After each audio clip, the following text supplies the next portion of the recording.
தொடர்ந்து மற்றொரு அண்மை செய்தியை பார்த்து வருகிறோம். பெஞ்சல் புயலானது கரையை கடந்த போதிலும் கடலூர் மாவட்டத்தில் காற்றுடன் கூடிய மழையானது பெய்து வருவதாக கள தகவல்கள் தெரிவிக்கின்றன. பெஞ்சல் புயல் நேற்றிரவே கரையை கடந்துவிட்ட நிலையிலும் தொடர்ந்து கடலூர் மாவட்டத்தில் காற்றுடன் கூடிய கனமழையானது தொடர்ந்து பெய்து வருகிறது. அது தொடர்பான காட்சிகளையும் நாம் தற்பொழுது திரையில் பார்த்து கொண்டிருக்கிறோம். பெஞ்சல் புயல் கரையை கடந்துவிட்ட போதிலும் கடலூர் மாவட்டத்தில் காட்சிகள் மாறாமல் இருக்கின்றன. காற்றோடு கூடிய கனமழையானது தொடர்ந்து தற்பொழுது அந்த மாவட்டத்தில் பெய்து வருகிறது.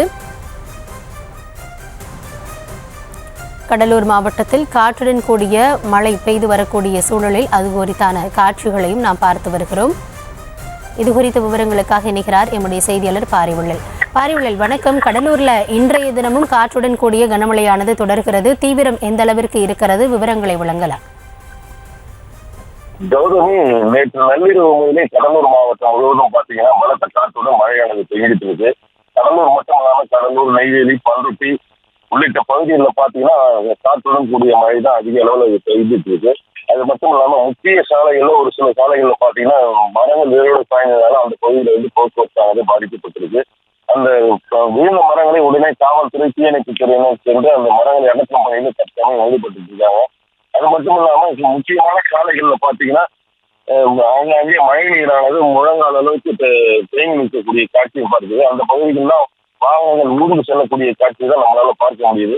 காற்றின் வேகம் சற்று அதிகமாக காணப்படுகிறது. பெஞ்சல் புயல் கரையை கடந்து விட்டதாக சொல்லும் பொழுதும் இந்த கடலூர் மாவட்டத்தை பொறுத்த வரைக்கும் காற்று உடற்கூடிய மழையானது தொடர்ந்து பெய்துகிட்டே இருக்கிறதுனால பொதுமக்களினுடைய இயல்பு வாழ்க்கை பாதிக்கப்பட்டிருக்கு.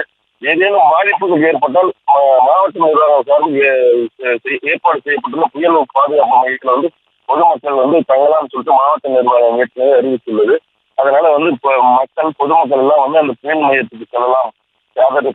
தங்களுக்கு தேவையான உணவுப் பொருட்களும் அங்கு தயார் நிலை வைப்பாங்க மாவட்ட ஆட்சியர் தெரிவித்திருக்காங்க. அதோடு இல்லாம மீனவர்கள் மக்கள் எல்லாம் பாத்தீங்கன்னா வெகு காலத்திற்கு பிறகு இந்த காற்றுடன் கூடிய மழையானது கடலூர் மாவட்டத்தில் இப்ப அதிக அளவில் பெய்யறதுனால அவர்கள் தங்களது படகுகள்லாம் பாதுகாப்பாக இருக்குமா என்ற அச்சத்திலே அவர்கள் அங்க இருக்காங்க. அது மட்டும் இல்லாம மீன கிராமத்தை சேர்ந்தவர்கள்லாம் அருகாமையில் உள்ள புயல் பாதுகாப்பு மையத்துல தங்குமாறு மாவட்ட நிர்வாகத்தால் எச்சரிக்கை விடப்பட்டிருக்கு.